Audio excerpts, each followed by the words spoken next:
The Kenya National Union of Teachers has filed an urgent application to have the current court bench hearing an appeal case on the teachers' pay row disqualify itself.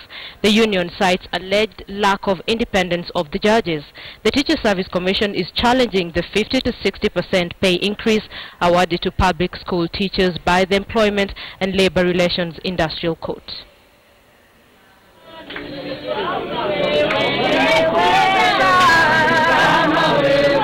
After an hour wait at the Labour Court, the joint teachers' unions learned that the case that was to be mentioned at 2:30 p.m. Monday would not take place. The teachers wanted to make their submissions following the ruling that was made Friday by the same court, suspending the strike for 90 days. But we are not going to disclose it as a matter of procedure until Thursday at 2:30. We have been reliably informed that the presiding judge who handled the matter read the ruling and granted a mention today is unwell and cannot be in court until that time. We must be ready for a very long stretch.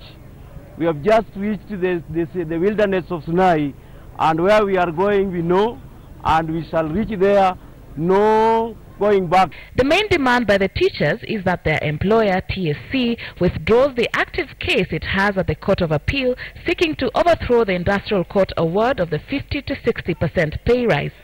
The teachers say that they cannot follow the orders of constituting a conciliatory committee and holding dialogue on implementation of the pay rise if TSC is still seeking to challenge this award. The two, they say, cannot go hand in hand. It is not rocket science. It is simple.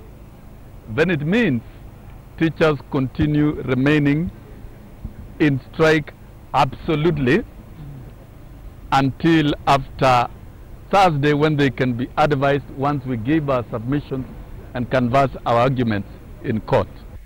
At the same time, KNUT, through its Secretary General Wilson Sossion, has filed an application to overhaul the court bench set to hear TSC's appeal case Tuesday. Terming the application as urgent, KNUT wants a new 5-judge bench constituted, demanding that it should be independent. Clause number 11 in KNUT's application reads, and I quote, "The circumstances, the pronouncements and the conduct of the President of the Court of Appeal points at an orchestrated scheme for the appeals to achieve a preconceived end contrary to the rule of law and justice." End of quote. In the affidavit, KNUT says it has evidence that the court is compromised.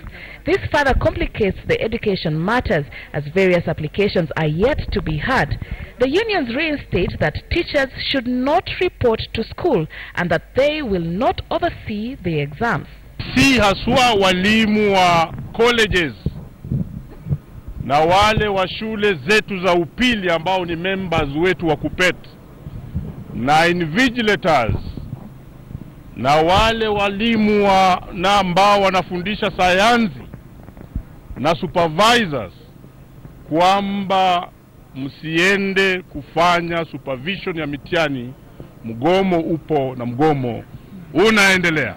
Those principals of high schools who still retain students in schools, stand advice and ensure that you release students home. There will be no exam this year if these issues are not addressed as we want them. With the mention of the case set for Thursday, a mention which the teachers say will determine how the conciliatory efforts proceed, the cloud of uncertainty which hangs over education in the country continues indefinitely. Sharon Momanyi, KTN News at the Milimani Court in Nairobi.